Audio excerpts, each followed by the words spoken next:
Hola a todos, bienvenidos a la segunda sesión sobre estrategias educativas.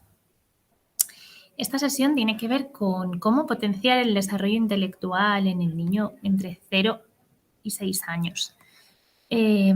La primera estaba relacionada con fomentar la inteligencia emocional y esta va a ser más con ese desarrollo intelectual.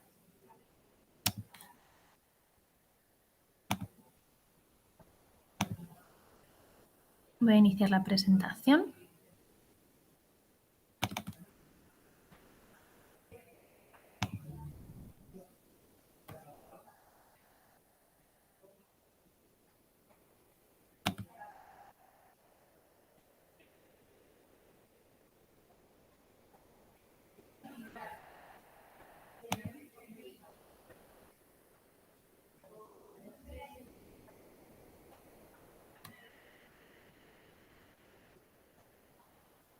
Iniciamos.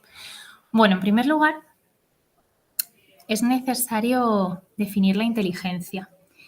Este ha sido un concepto que ha cambiado a lo largo del tiempo y de los siglos. Hace no mucho, hasta mediados del siglo XX, se consideraba un concepto unitario.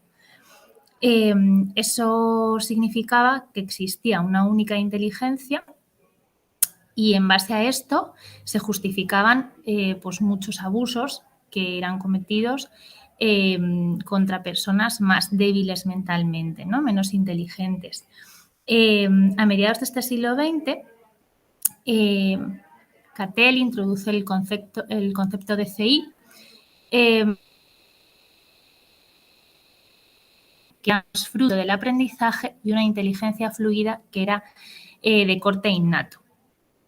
A partir de ahí, fueron muchas las corrientes que se desarrollaron sobre la inteligencia, hasta llegar a la que actualmente está más reconocida, que es la teoría de las inteligencias múltiples de Gardner.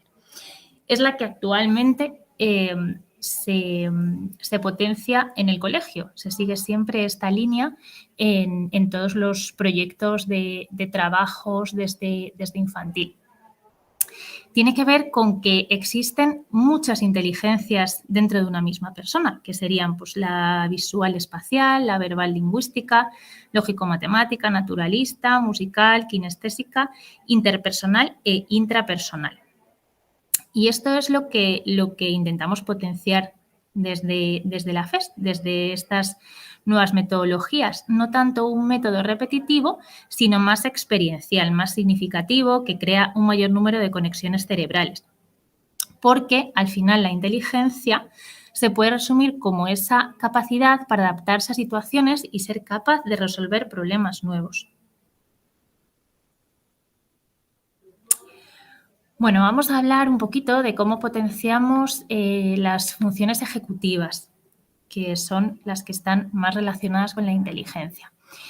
En primer lugar, ¿cómo podemos potenciar la atención? ¿Qué sería perjudicial o qué sería beneficioso? Lo primero de todo, os lanzo una pregunta, que sería, ¿estamos en contra o estamos a favor de las apps que dicen potenciar esa atención? Sabéis que existen muchas apps pues, para móviles o para tablets, ordenadores, que dicen fomentar un poco la atención en los niños. Pues a ver, antes de los 6 años, tanto la Clínica Mayo como la American Academy of Pediatrics desaconsejan totalmente el uso de pantallas. Con lo cual, es a partir de la ESO donde se puede usar como herramienta de trabajo o para potenciar estas habilidades, ¿no? Entre los 6 y los 12 tiene que estar muy racionado, porque al final es mucho más fácil para un niño atender a un estímulo luminoso, ruidoso, que a nuestro propio cuerpo. Pero a la larga, conocernos y saber escucharnos, y atender nuestras necesidades va a estar conectado con mayor éxito a muchos niveles. Hay que equilibrar entonces esto con atención plena, con el saber atendernos a nosotros mismos.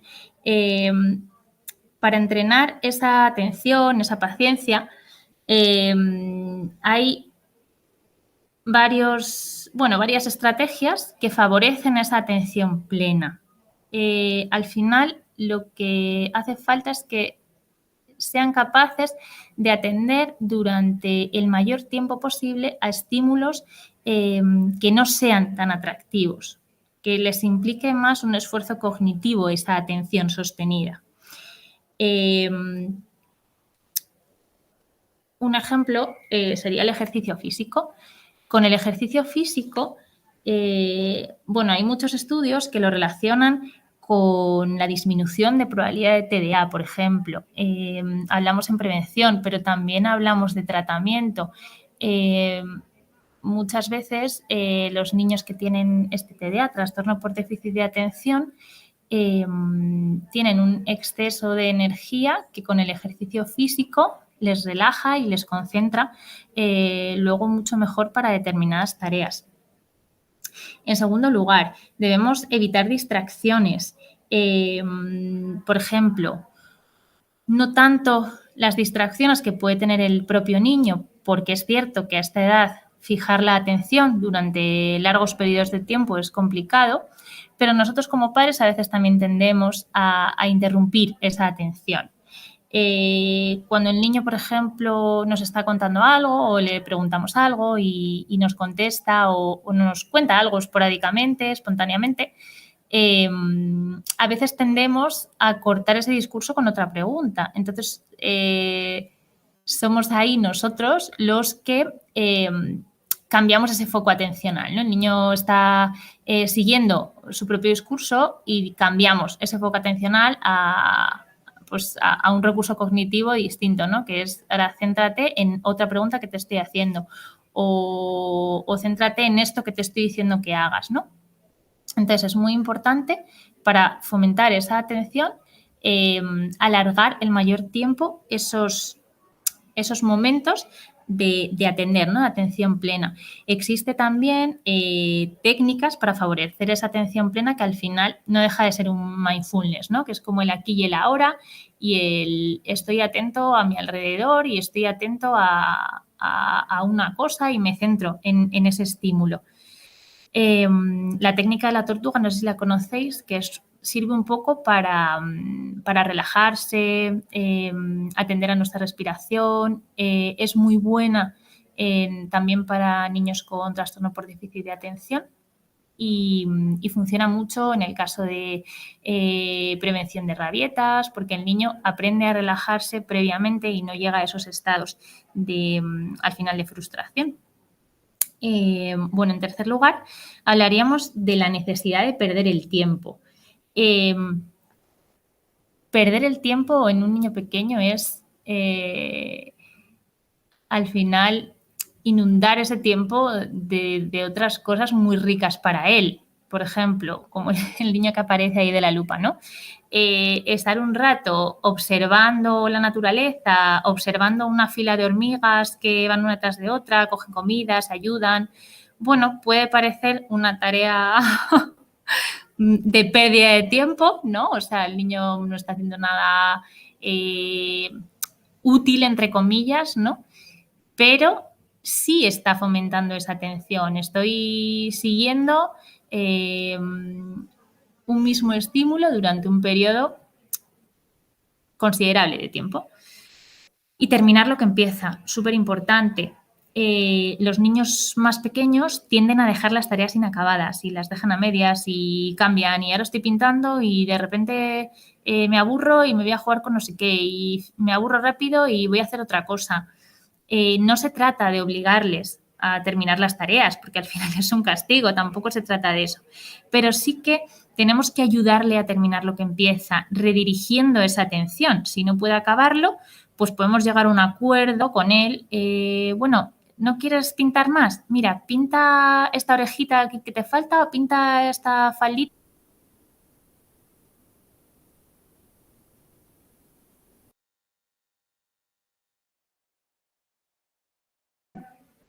Y siempre, siempre felicitarle por los esfuerzos, nunca por la meta. Es decir, que no acaba algo o que no lo hace de la mejor manera posible o como nosotros teníamos en mente que lo podía hacer, da igual, ¿se ha esforzado? Sí, pues felicitarle por ese esfuerzo, da igual cómo lo haya hecho, da igual si tus expectativas eran otras, pero él se ha esforzado y siempre hay que felicitarle por ese esfuerzo. Pero, o sea, desde ahora hasta siempre en su vida, en realidad, ¿no? O sea, en secundaria hay papás que son muy exigentes, que premian por resultados, por notas, y aunque el niño se haya esforzado, si no logra una determinada nota, al final siente que ha fracasado porque le transmiten un poco eso en su casa. Es necesario que él aprenda a sentirse bien con él mismo si ha hecho todo lo posible para llegar a esa meta. ¿Que no ha sido posible? No ha sido posible, pero entonces por lo menos tiene que estar satisfecho con él mismo. Si no, llegamos a esa frustración, a ese sentimiento de culpa, ese sentimiento de poca valía, que va a ir muy en contra en el logro de objetivos de su vida. Bueno, luego hablaríamos de la memoria. ¿Cómo podemos potenciar la memoria? Yo aquí sugiero utilizar con los niños un estilo positivo elaborativo. ¿Qué quiere decir eso? Los niños tan pequeños tienen mucha dificultad en ordenar temporalmente los sucesos. No distinguen entre el ayer, hoy, mañana, pasado mañana, la semana que viene. Todavía tardarán un tiempo en ubicar los sucesos en el tiempo. Pero nosotros podemos ayudarle a ordenar esos sucesos y favoreceremos así el desarrollo de la memoria. Si nosotros somos capaces de ordenar con ellos los sucesos, haremos que su memoria sea más ágil y eficaz. Aunque tengan esas dificultades para saber qué sucedió antes, podemos, por ejemplo, pues si por la tarde hemos ido al médico, a la farmacia y después hemos ido al supermercado, narrarlo con él, ¿no? Pues, ¿qué hemos hecho esta tarde? Pues primero hemos ido al médico y como en el médico nos han recetado X, hemos ido a la farmacia por ello y luego nos hemos dado cuenta que no teníamos cena y entonces hemos ido al supermercado, ¿vale? Y él así es capaz de ordenar esos sucesos. Es también importante que sepa conectar sucesos antiguos con sucesos recientes, es decir, el alcance de esos sucesos, ¿no? Para ello es bueno repasar, por ejemplo, lo que ha sucedido en el día en la noche, pues cuando le acostéis y estéis con el cuento y tal. Es positivo siempre preguntar, pues, ¿qué ha sido lo mejor del día? ¿Qué es lo que menos te ha gustado? Y que ellos así, pues, entrenen esa memoria y sepan conectar también con las emociones, con lo que hablábamos en la otra sesión de inteligencia emocional. También, al hilo de este carácter emocional, sería bueno que conecte recuerdos positivos con negativos y que cuando a un recuerdo le asocias una emoción, es mucho más fácil recordarlo. Y cuando sea un suceso negativo, es muy importante ayudar a elaborar ese suceso negativo. Esto ya lo hablamos en la anterior sesión, cuando decíamos que era muy importante que los sucesos negativos fueran elaborados por el niño. Si ha habido algún episodio que le ha generado miedo, que le ha supuesto un trauma de algún tipo, es muy importante que vosotros reelaboréis con ese estilo positivo elaborativo lo sucedido para que él sea capaz de ponerle palabras. Cuando le ponemos palabras y le asociamos la emoción, es mucho más fácil de elaborar porque no se queda en la emoción. Hemos asociado esa emoción a lo que ha sucedido y le hemos dado una explicación, que muchas veces por la falta de vocabulario, por la falta de saber conectar acontecimientos con otros acontecimientos o con emociones, les es difícil. Si nosotros lo hacemos con él, va a ser mucho más fácil que él automatice ese proceso.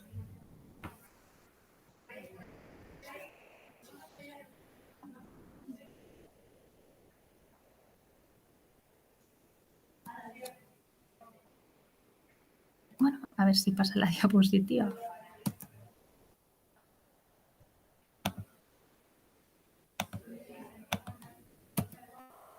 A ver, perdón.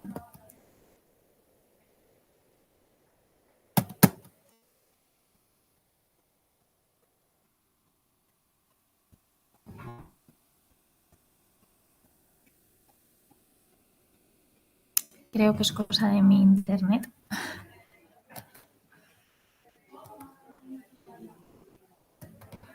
Que a veces no funciona. Va y viene en el cole. Bueno, mientras intento solucionarlo, os cuento acerca del siguiente pilar de esas funciones ejecutivas, que sería el lenguaje. Bueno, se me ha ido la última. Vamos a ver aquí.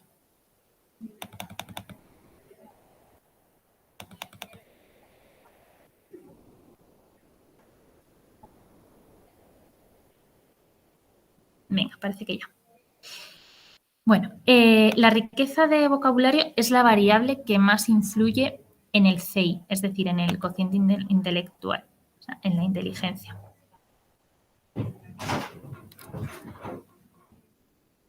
Para que el niño tenga un lenguaje más rico, tenemos distintas estrategias. Una sería hablarle mucho. Cuanto más se expone al niño a nuevas palabras, mayor es su vocabulario. Y de aquí viene también la importancia de ese vocabulario emocional que comentábamos antes. No solo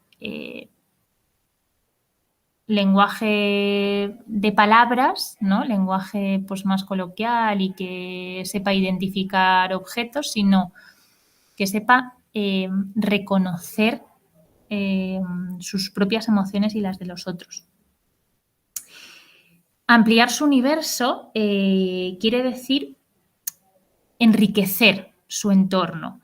Si le exponemos a distintas personas de distintas edades, muy diversas, o a distintos idiomas, o a distintos entornos, distintos contextos, les será también mucho más fácil poder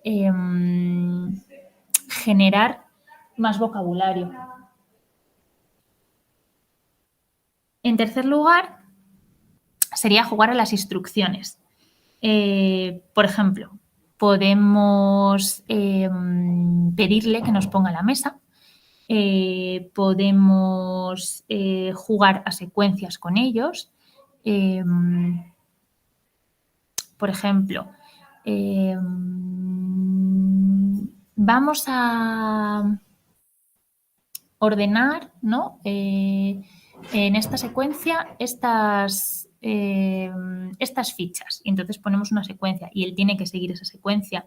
O, pues, aprovechando tareas de la casa, ¿no? Vamos a poner la mesa. Primero ponemos los cubiertos, después ponemos los vasos, después la jarra del agua, los platos y las servilletas. Y entonces él lo va poniendo.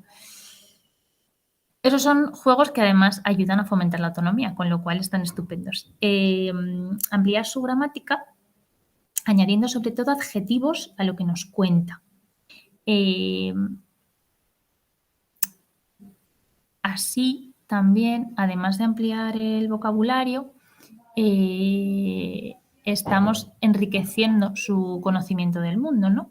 Y es importante al decirlas, si tendemos a corregirle, porque no ha dicho ha habido una palabra que no ha dicho bien, sería muy recomendable, en vez de incidir en el error, poder decirle la frase correcta. Es decir, si había una palabra que ha pronunciado mal, en vez de decirle no es peta, es puerta. Pues decir la frase entera. Ah, ¿quieres decir que quieres abrir la puerta? Por ejemplo, ¿vale? Y luego inculcarle el gusto por la lectura. Bueno, aquí ya sabemos que siempre somos ejemplo de nuestros hijos y que aquí simplemente con que a nosotros nos vean leer y nos vean con libros en las manos y les leamos muchos cuentos y generemos espacios de intercambio a través de la lectura, sería fenomenal. A mayor comprensión lectora, también luego hay menos errores de ortografía. O sea que sería un poco positivo también a la hora de la lectoescritura.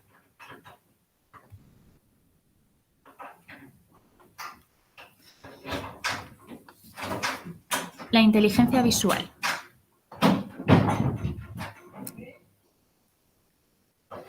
La función espacial nos hablaría de la capacidad para percibir e interpretar las formas y el espacio que nos rodea.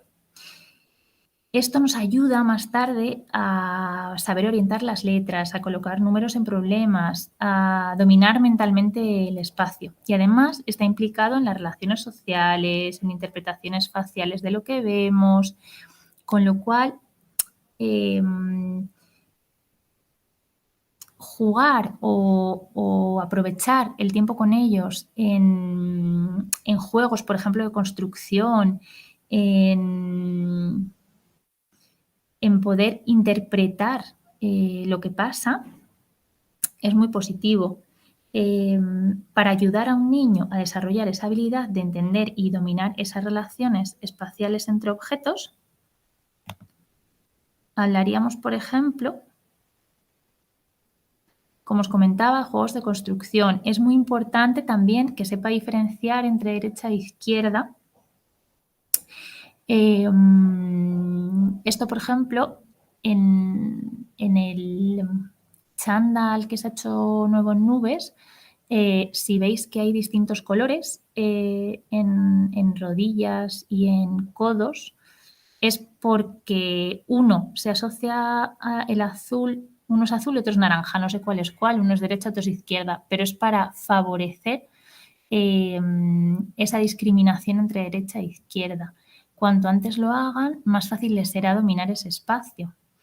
Luego, preguntas de pensamiento espacial tipo, ¿crees que esta sandía cabe en la bolsa? ¿Qué está más cerca, el colegio o el supermercado de casa? ¿Vale? Que él sepa comparar. Y luego saber leer mapas, pues que mire un GPS, preguntarle cómo se llega a los sitios y también, por ejemplo, pues jugar a poner caras.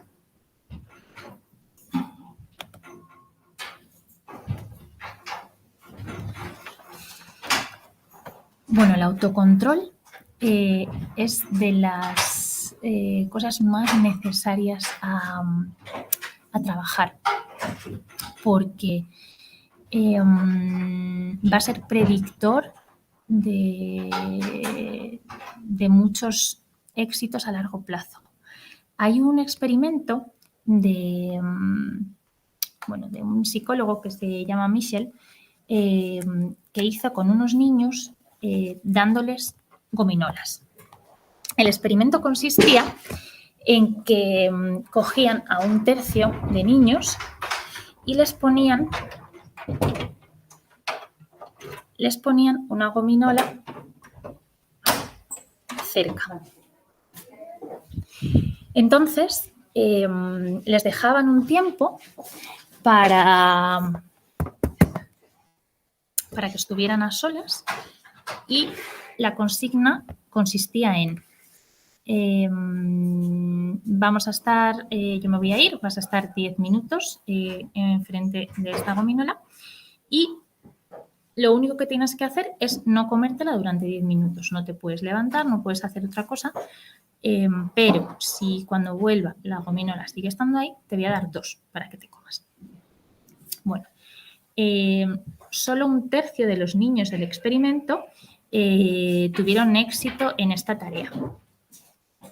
Y además con lo que se pudo asociar a largo plazo, porque fue un experimento que pudo ser luego longitudinal, es decir, se vieron los resultados en varios periodos de tiempo y los niños que habían tenido éxito en esta tarea de autocontrol se asociaron a mejores logros académicos y mayor integración social. Por eso hablo de que el autocontrol implica el éxito en muchas otras tareas de la vida, está en la base de los logros más importantes. Está implicado en la inteligencia ejecutiva, que permite decidir metas, realizar planes, valorar resultados, demorar recompensas, favorece también la tolerancia a la frustración, que aprendan a postergar la satisfacción, a ordenar acciones para conseguir sus metas. En definitiva, como digo, está en la base de muchas otras tareas que van a ser necesarias para su vida futura. También es clave en la prevención de trastornos del comportamiento y de trastornos de déficit de atención. Entonces, ahora que, que somos conscientes de esa importancia del autocontrol, ¿qué maneras tenemos o qué estrategias para entrenar ese autocontrol? Pues primero, que ganen o que puedan generar tolerancia a la frustración, fundamental. ¿Cómo lo conseguimos? Con la exposición, con la exposición a situaciones de frustración. No se trata de ser crueles y de repente exponerle a cosas que realmente le generen mucho malestar y dejarle ahí un tiempo indefinido hasta que se desespere, pero sí exponerle de manera gradual. Pues al principio poquito, ¿no? Y que, pues por ejemplo, cuando hagamos esta tarea, después puedes hacer X, ¿no? Y digo cuándo, no sí. Ojo con el lenguaje también en modo chantaje. Si haces esto, te doy lo otro, no. Es cuándo, ¿vale? Cuando acabes esto, cuando acabes pues algo que te he pedido, ¿no? Una tarea que a lo mejor no te gusta tanto, pero cuando la acabes, puedes hacer esto que sí que te gusta, ¿no? Por ejemplo, o nos piden, mamá, ¿me das una chuche? O papá, ¿me dejas? Pero dentro de 5 minutos, por ejemplo. O sea, que aprendan, seas capaz de regular tu conducta en función de lo que yo te estoy pidiendo, que es un tiempo de estar calmado, un tiempo de gestionar ese propio sentimiento de frustración, podrás conseguir lo que quieres, ¿no? Y ese tiempo, pues que sea progresivo, ¿no? Que vaya siendo gradual. Es decir, tenemos que también calmar sus necesidades. Por ejemplo, se ha hecho pis, se ha hecho caca, necesita que hagamos algo por él, bien, pero no con urgencia. Es decir, no me angustio ante situaciones, ay, tiene caca, le tengo que cambiar el pañal ya. O, ay, ha dicho que tiene hambre, venga, vamos a por algo de comer rápido. O sea, si ellos viven que nosotros nos angustiamos ante calmar sus necesidades, menos aprenderán a tolerar esa frustración que les supone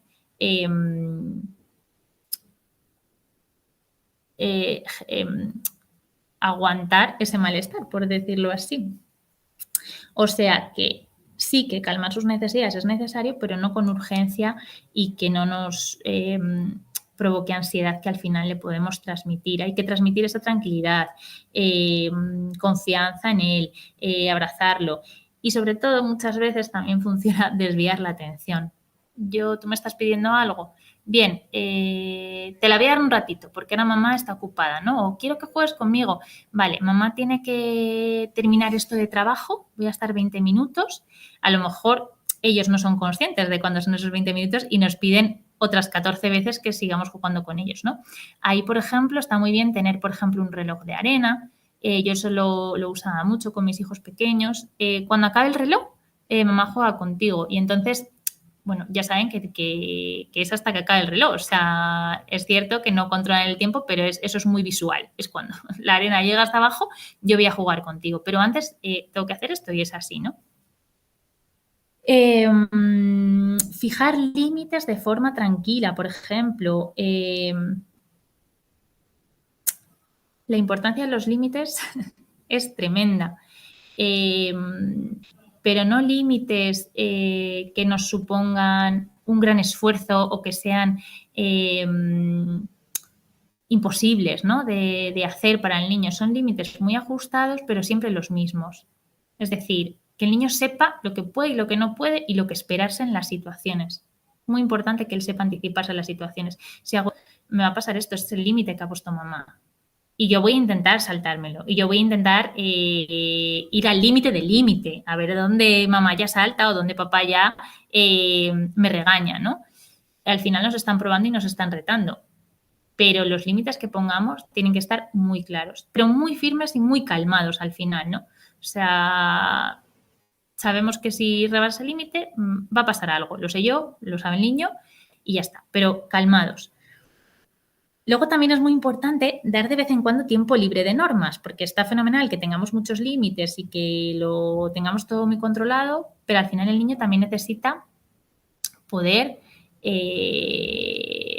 pues tener conductas más impulsivas y no estar tan autocontrolado al final.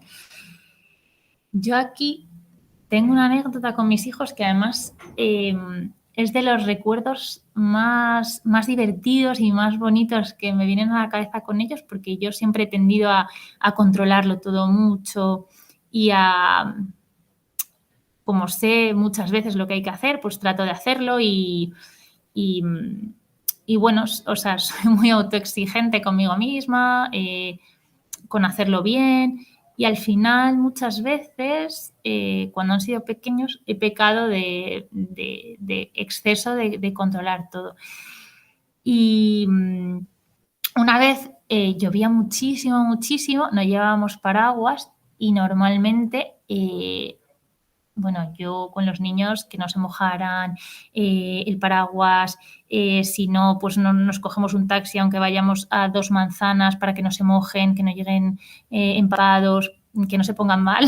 Es un poco así, ¿no? También cuando eres madre primeriza, pues son estas cosas que, que estás mucho más encima.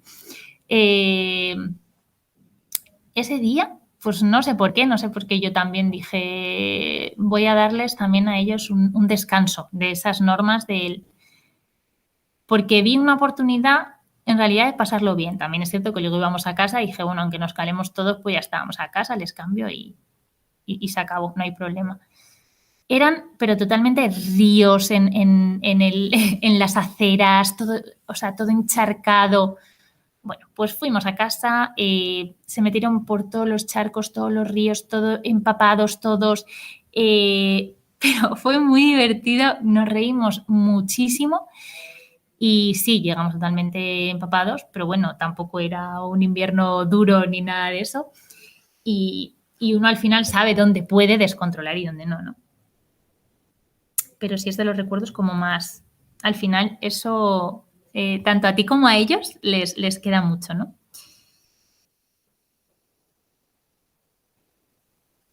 Bueno, para acabar en el tema de autocontrol, antes de finalizar, quería hablar de la importancia de preparar, priorizar y planificar. Y de controlar el futuro, ¿no? O sea, que ellos sepan qué va a pasar. O sea, que podamos anticipar esas consecuencias de las acciones, ¿no? Que es lo que comentaba con el tema de los límites y las normas. Si actúo de una manera, pues va a pasar esto. Pero no solo con la consecuencia, sino, bueno, sabes que primero, si nos vamos a dormir, primero tenemos que hacer pis, después nos lavamos los dientes, dejamos el chupete en la almohada. Bueno, cuando encadenamos acciones es más fácil que ellos no experimenten esa frustración porque ya saben lo que va a pasar. Que no quieren hacer pis, que no quieren lavarse los dientes, pues claro, va a suceder y sucede mucho. Pero ellos saben que eso va a suceder y podemos negociar con ellos. O sea, a día de hoy a mí me ocurre que mi hijo de vez en cuando me dice que no se quiere lavar los dientes, aunque sabe que es que eso ocurre todas las noches y no va a dejar de ocurrir. Pero de vez en cuando, ay, es que estoy muy cansado, es que hoy tengo mucho sueño. Pues llego a un acuerdo con él. O sea, al final no es, vale, pues no te los laves y tampoco es, pues me da igual, pues te los lavas porque sabes que hay que hacerlo. Pues tampoco. Venga, a ver, cariño, yo te cojo el cepillo, te pongo yo la pasta de dientes. Venga, me voy a quedar aquí mientras te los cepillas, ya verás que no tardas nada. No, pues un poco cuando nos piden salto de límites, bueno, pues darles ahí un margen. Y luego ya, al hablar de creatividad, es muy importante, los niños tienen, en general, la creatividad la tienen muy potenciada y es muy fácil potenciarla. Para preservar esa creatividad es muy importante que les ayudemos a tener ese pensamiento divergente, a desarrollar la capacidad de ver alternativas. La educación antigua que priorizaba el aumento del rendimiento, la eficacia para resolver tareas, que fuéramos productivos, ajustados a las normas, al final eso no potencia la creatividad. O sea, el cerebro infantil es mucho más creativo que eso, porque no tiene el filtro de la censura o de la convención social. Entonces hay que aprovechar esa circunstancia. ¿Comentarios que le podemos hacer que preserven esa creatividad? Pues, oye, qué divertido lo que has propuesto. Qué buena idea que esto lo hagas de esta manera. Me gusta mucho cómo lo has hecho. ¿Vale? Por ejemplo. Y a nivel de estrategias, pues darle herramientas, ¿no? Por ejemplo, que estén a su alcance, obviamente. Si yo quiero fomentar la creatividad, pero tengo todas las herramientas con las que él puede ser creativo más a mi alcance y él no las puede usar salvo que me las pida, pues es más difícil. Entonces, si tenemos disfraces, si tenemos construcciones, si tenemos pinturas, si tenemos plastilina, que estén más o menos a su alcance, ¿vale? O sea, que él pueda acceder a... ¿Que me apetece pintar? Pues yo puedo hacerlo. Obviamente no le vais a dejar solo en la habitación con 2 años, pero que él tenga la capacidad de decidir, ¿no? Qué quiere hacer, obviamente con vuestra guía, pero que él sea autónomo. Pues a mí me apetece pintar y yo voy a coger las pinturas y voy a coger los folios porque sé dónde están. Después es muy, muy importante dejarle tiempo para aburrirse y no interferir. Hay muchos padres que están continuamente ofreciéndole a los hijos algo que hacer, ¿no? Y vamos a jugar a esto y ahora voy a estimular con él otra cosa. Eso, en cierta medida, por supuesto que es positivo estimularle. Pero si le dejamos tiempo para aburrirse, le damos la oportunidad de que él mismo sea el que busque las alternativas. Es decir, que genere o que trabaje esa creatividad. Y al final se le van a ocurrir muchas cosas que no tienen por qué ser un juego establecido, que puede ser un juego simbólico suyo, que puede coger cualquier cosa de casa e inventarse cualquier historia. Y al final eso le va a despertar mucho más la creatividad que el que haga, pues vamos a meter estas fichas en las formas. Pues eso, bueno, estimular otras cosas, la psicomotricidad, por ejemplo, pero la creatividad, pues no del todo, ¿no? Luego, demostrar una actitud creativa, pues lo que hablábamos antes. Nosotros somos ejemplo en todo, siempre. Si nosotros nos inventamos cuentos con ellos, si hacemos juego simbólico, si cocinamos, si le animamos a que nos ayude, le preguntamos cosas a ver qué se le ocurre, ¿no? Cosas del día a día. no hay lo que siempre meriendas. ¿Qué se te ocurre que puedes merendar hoy? A ver, vamos a abrir la nevera. Venga, a ver, algo salado. Vamos a buscar algo salado, a ver qué podemos merendar. O algo dulce. Vamos a ver qué podemos mezclar. Cogemos pan, ¿qué le podemos meter? ¿Vale? Bueno, pues siempre que él participe también en sus decisiones. A mí me gusta que los niños no les vas a, o sea, no les vas a preguntar qué quieren de comer todos los días, pero en ciertos momentos es muy importante que ellos sean partícipes de su propia vida, ¿no? Y de las decisiones que al final siempre se toman por ellos.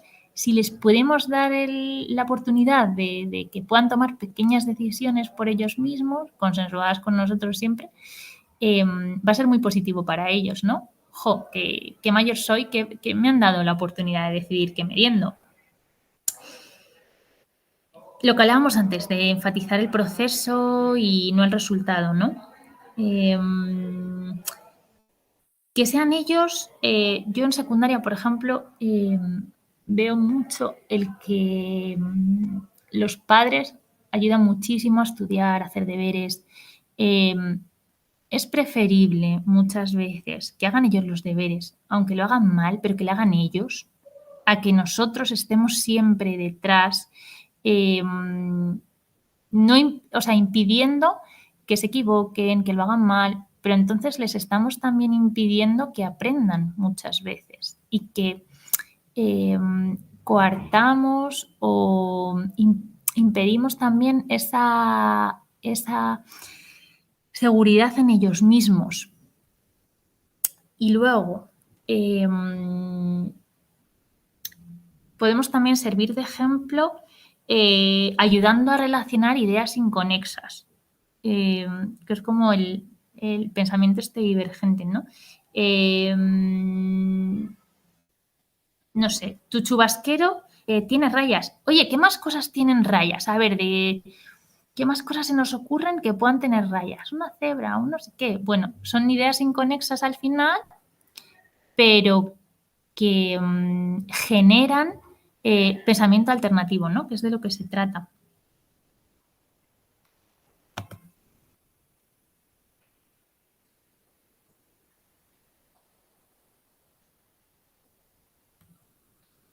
Bueno, ya para finalizar, y así a modo de resumen, os dejo como 8 tips educativos valiosos que he llamado. Que si estas 8 cosas somos capaces de trabajarlas con los niños,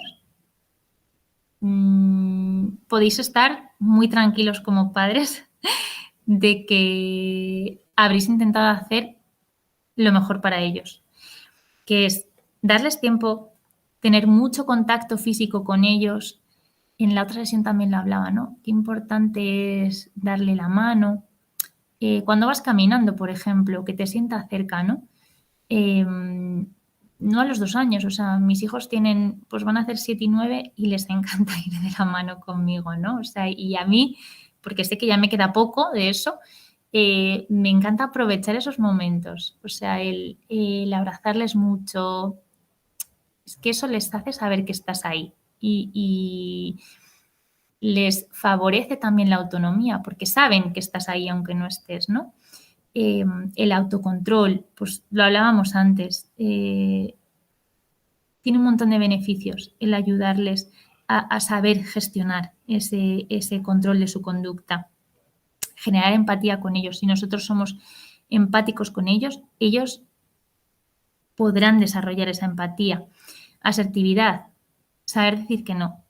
Es tan importante que les transmitamos y les toleremos nosotros también el que digan que no a veces. Hay niños que son muy complacientes con sus padres y luego son adultos que les cuesta muchísimo decir que no. Al final sufren más abusos, entre comillas, ¿no? Por parte de la otra gente, porque saben que les pueden pedir cosas y por miedo al rechazo, por decepcionar a la otra persona, bueno, al final por un montón de cosas sociales creamos adultos que no son capaces de imponer sus necesidades, ¿no? Y eso es muy valioso.